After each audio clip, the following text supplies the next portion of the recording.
Assalamualaikum warahmatullahi wabarakatuh. Perkenalkan, nama saya Ananda Wirdanedia dengan NIM C1C02018 dari kelas R11 Akuntansi. Baik, pada video kali ini saya akan menjelaskan materi penganggaran tentang penyusunan anggaran bahan baku dengan dosen pengampunya yaitu Bapak Firly Eka Putra. Baik, adapun pokok bahasan yang akan saya jelaskan pada video kali ini, yaitu yang pertama ada pengertian anggaran bahan baku, yang kedua yaitu fungsi penyusunan anggaran bahan baku, yang ketiga tujuan penyusunan anggaran bahan baku, dan yang keempat ada komponen anggaran bahan baku, dan yang terakhir yaitu tentang jenis-jenis anggaran bahan baku. Baik, langsung saja masuk ke pokok bahasan yang pertama, yaitu pengertian anggaran bahan baku. Anggaran bahan baku merencanakan kebutuhan dan penggunaan bahan baku langsung, sedangkan kebutuhan bahan baku langsung akan direncanakan dalam anggaran biaya overhead pabrik. Dengan demikian, anggaran bahan baku adalah semua anggaran yang berhubungan dengan perencanaan secara lebih terperinci mengenai penggunaan bahan baku untuk proses produksi selama periode yang akan datang. Nah, bahan baku yang digunakan itu ada bahan baku langsung dan bahan baku tidak langsung. Lanjut masuk ke pokok bahasan yang kedua, yaitu tentang fungsi penyusunan anggaran bahan baku. Nah, fungsi penyusunan anggaran bahan baku ini ada 3. Yang pertama yaitu sebagai dasar untuk menyusun budget pembelian bahan mentah. Jumlah satuan bahan mentah yang dibeli ditentukan oleh berapa banyak satuan bahan mentah yang dibutuhkan dalam proses produksi. Yang kedua yaitu sebagai dasar untuk menyusun anggaran biaya bahan mentah. Nah, besarnya biaya bahan mentah ini ditentukan oleh berapa banyak satuan bahan mentah tersebut dibutuhkan untuk proses produksi. Yang ketiga yaitu sebagai data dan informasi untuk menyusun anggaran kebutuhan bahan mentah. Lanjut masuk ke pokok bahasan yang ketiga yaitu tujuan penyusunan anggaran bahan baku. Nah, tujuannya itu ada 5. Yang pertama itu dapat diketahui kuantitas bahan baku dipakai maupun kuantitas bahan baku yang akan dibeli selama periode tertentu. Yang kedua itu dapat diketahui harga bahan baku untuk proses produksi. Yang ketiga yaitu jumlah satuan uang bahan baku yang akan dibeli terdapat pada anggaran bahan baku sehingga dapat diketahui kas yang disediakan untuk membeli bahan baku. Yang keempat itu dalam penyusunan anggaran bahan baku itu terdapat biaya bahan baku yang merupakan salah satu unsur biaya pabrik. Nah, sehingga dapat menentukan besarnya biaya pabrik dan biaya produksi. Nah, yang terakhir yaitu tujuannya secara keseluruhan dengan anggaran bahan baku dimaksudkan untuk menjaga kelancaran produksi. Baik, masuk ke pokok bahasan yang keempat, yaitu ada komponen anggaran bahan baku. Nah, komponen anggaran bahan baku ini ada 4, yaitu anggaran kebutuhan bahan baku langsung, anggaran persediaan bahan baku langsung, anggaran pembelian bahan baku, dan anggaran biaya bahan baku langsung yang habis dipergunakan. Baik, saya akan menjelaskannya satu persatu terlebih dahulu. Yang pertama yaitu anggaran kebutuhan bahan baku langsung. Nah, anggaran ini disusun untuk merencanakan kuantitas fisik bahan baku langsung yang dibutuhkan untuk keperluan produksi pada periode yang akan datang. Adapun informasi yang tercantum dalam anggaran ini yaitu ada jenis produk jadi yang dihasilkan, jenis bahan baku yang digunakan, departemen produksi yang dilalui dalam proses produksi, standar usage rate, waktu penggunaan bahan baku langsung, dan kuantitas produk jadi. Yang kedua yaitu ada anggaran persediaan bahan baku langsung. Nah, anggaran ini disusun untuk merencanakan kuantitas fisik bahan baku langsung yang harus disimpan sebagai persediaan.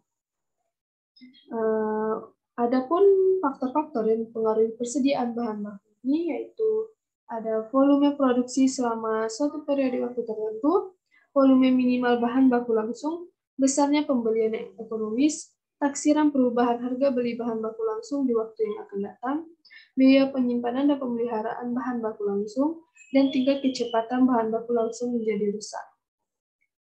Selain faktor-faktor itu, ada juga informasi yang tercantum dalam anggaran persediaan bahan baku langsung, yaitu ada jenis bahan baku langsung yang dipergunakan, jumlah bahan baku langsung yang tersisa sebagai persediaan, harga beli persatuan bahan baku langsung, nilai bahan baku langsung yang tersimpan sebagai persediaan. Baik, komponen yang ketiga yaitu anggaran pembelian bahan baku. Nah, anggaran ini disusun untuk merencanakan kuantitas fisik bahan baku langsung yang harus dibeli pada periode yang akan datang dengan mempertimbangkan faktor persediaan dan kebutuhan bahan baku langsung untuk keperluan produksi. Adapun informasi yang tercantum dalam anggaran ini yaitu ada 3. Yang pertama, jenis bahan baku langsung yang dipakai dalam proses produksi, jumlah bahan baku langsung yang harus dibeli, dan harga beli persatuan bahan baku langsung. Baik, komponen yang keempat yaitu anggaran biaya bahan baku langsung yang habis dipergunakan. Nah, anggaran ini disusun untuk merencanakan nilai atau dinyatakan dalam satuan uang bahan baku langsung yang digunakan dalam proses produksi. Adapun informasi yang tercantum dalam anggaran ini yaitu jenis bahan baku langsung yang dipergunakan, kuantitas bahan baku langsung yang habis dipergunakan untuk produksi, harga persatuan bahan baku langsung, nilai bahan baku langsung yang habis dipergunakan untuk produksi, jenis produk jadi yang menggunakan bahan baku langsung, dan waktu pemakaian bahan baku langsung. Baik, masuk ke pokok bahasan yang terakhir, yaitu tentang jenis-jenis anggaran bahan baku. Yang pertama itu ada anggaran kebutuhan atau pemakaian bahan baku. Anggaran ini disusun dalam rangka perencanaan kebutuhan atau pemakaian bahan baku untuk proses produksi di periode yang akan datang. Nah, anggaran ini khusus untuk merencanakan jumlah fisik atau kuantitas dari bahan baku yang dibutuhkan, bukan dalam satuan uang. Adapun rumus yang digunakan dalam anggaran ini yaitu anggaran pemakaian bahan baku atau kuantitas sama dengan kuantitas produksi dikali SUR. SUR itu standar usage rate atau standar pemakaian bahan baku, yang artinya yaitu suatu standar yang menunjukkan banyaknya bahan baku yang dibutuhkan untuk menghasilkan suatu satuan produk jadi. Baik, yang kedua itu ada anggaran pembelian bahan baku. Nah, anggaran ini disusun terkait dengan perencanaan jumlah bahan baku yang harus dibeli untuk kebutuhan di masa yang akan datang. Agar dapat diketahui berapa jumlah kuantitas bahan baku yang harus dibeli, maka terlebih dahulu diidentifikasi jumlah kebutuhan atau pemakaian kuantitas bahan baku serta perkiraan persediaan bahan baku pada awal serta akhir periode.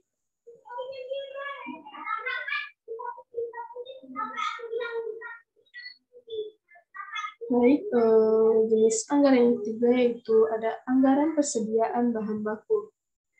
Nah, anggaran ini disusun untuk merencanakan kuantitas bahan baku yang disimpan atau yang masih tersisa sebagai persediaan di akhir periode. Penyusunan anggaran persediaan bahan baku tentunya sangat dipengaruhi oleh sistem pencatatan bahan baku serta sistem penilaian bahan baku. Adapun rumus yang digunakan dalam jenis anggaran ini yaitu anggaran pemakaian bahan baku sama dengan kuantitas bahan baku tersisa dikali harga.